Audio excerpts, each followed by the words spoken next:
What? What you want? People think I'm on drug.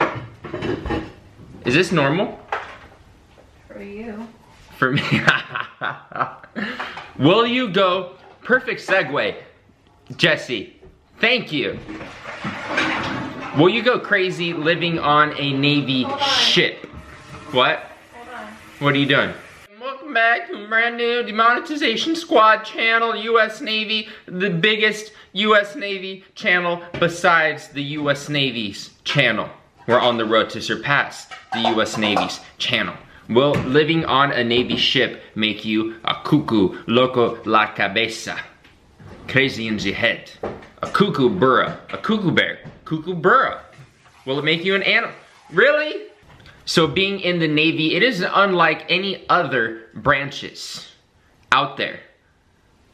We are a seagoing service. We live on the sea. We're not like the Coast Guard. We're not a life-saving service. We aren't like the Army or the Marines or the Chair Force. We have a huge tradition. We're like we are sailors, floating about, living on a steel, magnificent warship on a floating America. That's what an aircraft carrier is. It's a floating piece of America island. 5,000 people on it. Now, to live on a Navy ship, you have to have a certain type of personality. You have to be able to be okay with not having any personal space, with being in a non-hygienic type environment, being surrounded by the same type of people, by the same people 24/7, 25/8.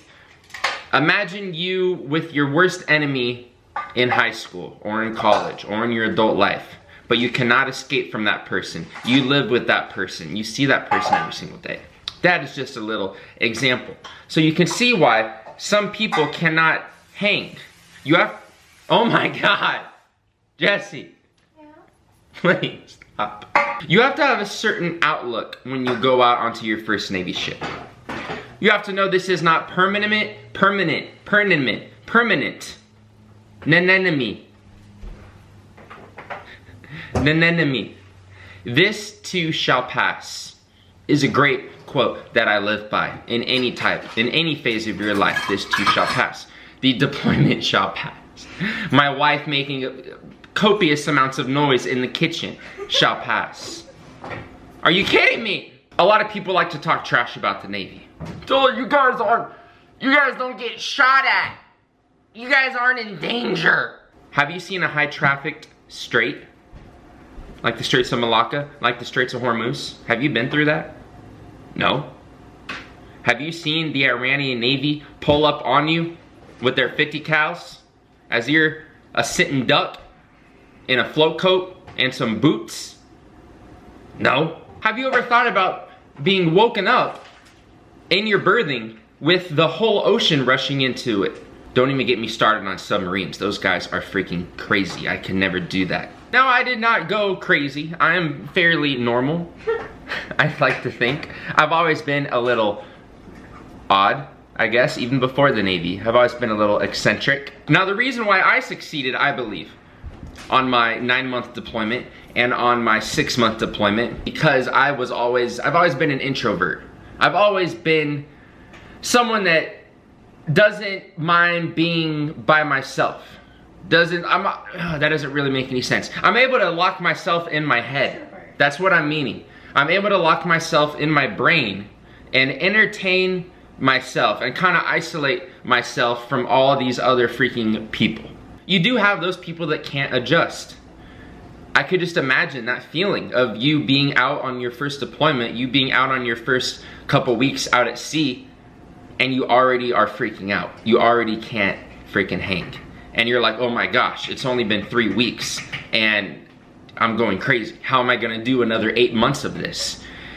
It sounds like a long time, it sounds bad, but that too shall pass. You can get through it.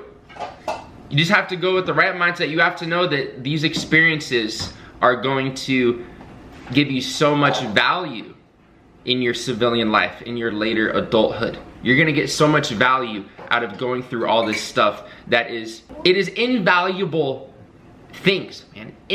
Freaking valuable type of skills. Soft skills, hard skills, all the skills employers love. You will have, and you will succeed. So just, you know, if you think you can't, if you think you're starting to go a little loco la cabeza, there's many resources out there. You have your mentors when you're out at sea. You know, you can email your family, talk to them. You can go to the chaplain, talk to them. You can go, there's, you know, to medical. I don't know if it needs to get to that. But just have that plan. Have that outlet. You have to know yourself. You know yourself right now. Look inside yourself. Think. Deep critical thinking. What can I do to get me by? Man, some people drown themselves, not drown, ooh, that was a bad term. Some people immerse themselves in work. There's people that are on the ship working 15, 16 hours. They never leave. They go sleep, wake up, at work again. That's all they do. I hope you enjoyed this video. Thank you so much for all the support from myself and Mrs. Suits, AKA the wifey, AKA, let me see where's baby Suits? There's my son. Doing well, cooking in the oven. Like I talked about last video, everyone here that's watching to the very end, you guys are the true members of the fam. That's why I'm announcing this again. If you want to help the channel, I partnered with One Tac Tactical Outfitters. They have some of the best military grade tactical equipment, man, from flashlights to headlamps to tactical pens to water bottles, anything you need. I'll have the links below. If you purchase some equipment from those links, it helps support your boy and gives a little kickback to the channel. So we will end it with my boy Papa. As always, we have my boy. You were being a very good boy. Okay. Good job, Gray. Gray, hi. You want to play? Okay, you want the ball? Let me see it. Ready? Catch it. Oh, fail. Say boy, say good boy. Good boy. And we got the kitty, frickin' kingdom, Milky Moo, and Misor. Smell my finger. Misor.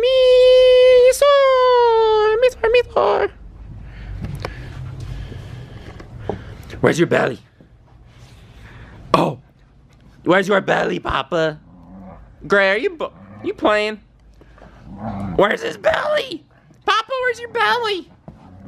Okay. Whoa, you settle down. You guys settle down now, okay? Okay.